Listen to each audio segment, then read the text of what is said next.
Sziasztok gyerekek! Ez egy újabb videó lesz. Egyrészt tök jó, hogy nyári szünet van. Nézzétek, milyen szép a természet. Igen, ott a trambulinunk. Ott van, ahol volt a trambulinbuli. Királyság. Szóval király. Meg mondjuk ki akarunk tűzni egy célt.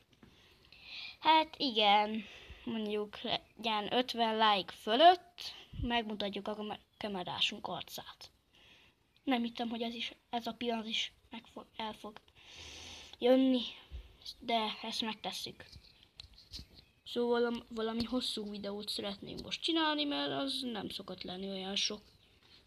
Meg a baromkodás videó, hát ez tök furcsa neve van amúgy, a baromkodás. Baromkodás! Baromkodás, hát az milyen már? De amúgy tök jó, mert megnézitek. Már mindjárt meg lesz a 100 megtekintés, meg a játék a szabadban is. Hát ja. Amúgy régen volt videónk, de nem baj. Videó. Hát, mindjárt. Amúgy akarunk csinálni ilyen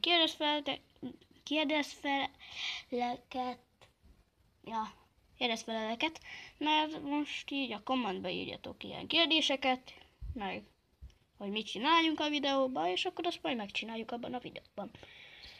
Mondjuk most párat megcsinálok, mert már van egy. Azt megpróbáljuk megcsinálni. Szóval azt akarja az illető, hogy legyen valami farsang jelmezünk. Mindjárt átöltözünk. Szóval addig egy kicsit várjatok. De ezt egy vágás segítségével is megoldhatjuk. Hát igen, én egy csigazerű játékizé akarok lenni. Az meg ott bődön belebújt egy párna húzatba. Szóval ez teljesítve. Igen, ez jó.